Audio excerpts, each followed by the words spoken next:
Welcome to Securing the Bag, the Roots exclusive interview series that's all about success. And today we are so lucky because we have with us actress, director, producer, and just all around dope sister Kerry Washington. Welcome. Thank you. I'm so happy to be here. We are happy to have you. Now you're starring in a new Hulu dramedy called Yes. Unprisoned, Yes. in which you play a single mom and a therapist who's reconnecting with her father after he has been released from prison. So, we all know you from 7 seasons as Olivia Pope on Scandal, but what made you decide that this is the role for you at this time? Well, the show is inspired by the real life of Tracy McMillan, who is a life coach and love and relationship guru and also a television writer. And it's about her relationship with her dad. They inspired the show. And Tracy is hilarious. She's fun and brilliant and she's just a light. And when she told me she was writing a show inspired by her life, I was very excited, really curious. And then I read it and I fell in love. I just fell in love with it. And I knew if we could find the right actor to play my dad, that we could have a tremendous show. And oh my goodness, there is a God, because Delroy Lindo is just perfect. He's perfection in this role. I adore him. I love him. I've been a fan of his forever. But in this role, I just think he's extraordinary. Did the fact that the character is based on Tracy's actual life, did it change the way you prepared for it at all? You know, I've actually played a lot of characters who are either real people or inspired by real people, whether it's in Ray Charles or Last King of Scotland or Scandal or Confirmation, playing Anita Hill. So it's not uncommon for me to have done this. I think it's really exciting to play a character who's inspired by somebody real because you have immediate source material, right? Like I could watch every single one of Tracy McMillan's Instagram posts and watch the show that she hosts for OWN, Family or Fiance, and I read her memoir. Like there was so much to dive into. I've read her memoir a bunch of times because it really helped me kind of ground. And I'm not playing her. I'm not doing an imitation of Tracy.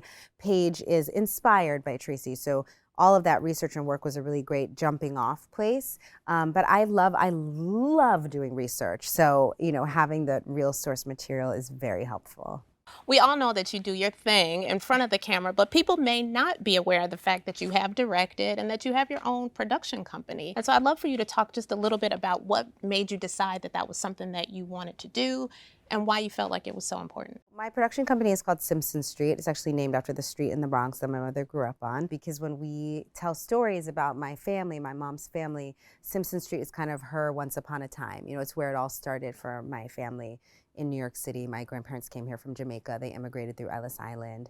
I really am drawn to stories that center marginalized people, right? Like what we want to do at Simpson Street is we want to remind people that every single one of us is the lead character in the story of our lives, that we all deserve to be the hero on our own journey, and none of us are born to be supporting characters. We can choose to be supporting characters, and I think that's a beautiful thing to do, to offer support to people around us, but we have to remember that we are the hero of our own lives as well, and to make choices, like we are the protagonists. And I love that about this show, because when I think about marginalized communities, I think about, that there are 80 million Americans who are walking around with criminal records.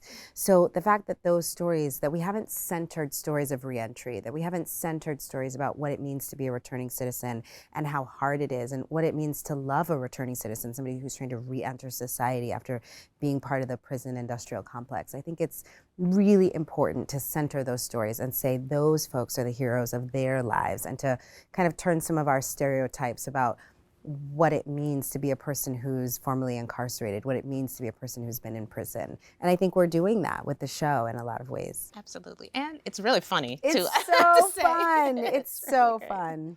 Okay, so I know we're not looking in the rearview mirror and we don't want to talk too much about Scandal, but I do want to ask you about just the influence of Shonda Rhimes on your career. I mean, the fact that she has created so many roles, particularly for women and people of color. And so I'd love for you to talk just a little bit about the impact of Olivia Pope and what you felt like it did for your career. I mean, the impact of Olivia Pope is a whole other conversation. It was such an extraordinary privilege to play her and to be able to be a part of television history in that way. But getting to work with Shonda Rhimes was really such a profound gift for me personally and professionally. And it impacted so much of of what was special about making that show, whether it was from the very first day and I said to her, like, I need my own hair person. And I didn't have to explain that to her, right? Like black woman to black woman, she was like, good, I got you. Like whoever you need to be there, great.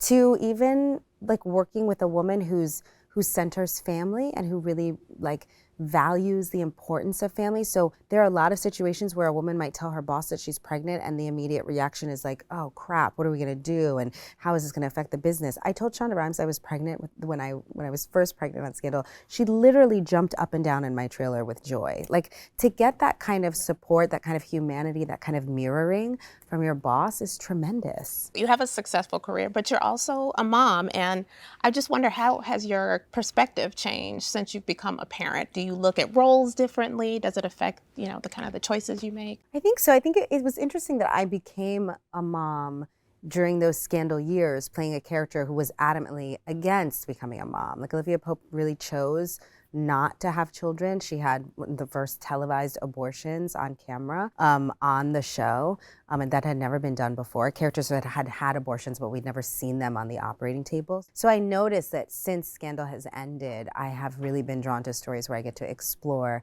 what it's like to be a mom. And on this show, I'm getting to explore a lot on Unprisoned what it's like to be a daughter and to be a mother and to kind of be figuring out all that you need to figure out in your relationship with your parents so that you can be a better parent, and how those relationships kind of all influence each other. I want to just say something, sorry. Sure. I just want to say, and I don't mean be a better parent than your parent was. I just mean be the best version of the parent that you can be. Oh, absolutely. Yeah, sorry. No, that's great. Okay, sorry, go ahead. Sure, yeah. So many Black women feel like, we have to achieve success by the time we're 30 or 40 now. Right. And that we feel that, the older we get, the fewer opportunities that are available to us. But I mean, you can just look to Hollywood and see that actresses like Cheryl Lee Ralph and Angela Bassett are really having a moment right now. Yeah. Which is a great thing. It's really and I just inspiring. wonder, absolutely. What do you think are some of the secrets to longevity in Hollywood? And are they different for Black women?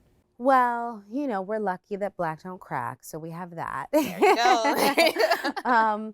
I think I've always really admired women like, and I mean, some of these women these are all dear friends of mine, a couple of whom we've lost recently, but Cicely Tyson and Diane Carroll, and also Jane Fonda and Rita Moreno and Barbara Streisand, right? Like these are women who they have never let their age be an obstacle to their creative opportunity.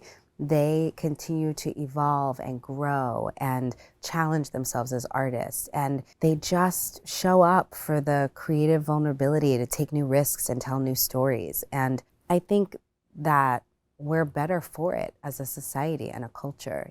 Like I said, I think everyone is at the center of their story, and we have so much to learn by having diversity in our protagonists. And so older women matter, right? Older women have deep, rich stories to tell. And by pushing those stories to the side, it lessens us as a community, as a society, I think.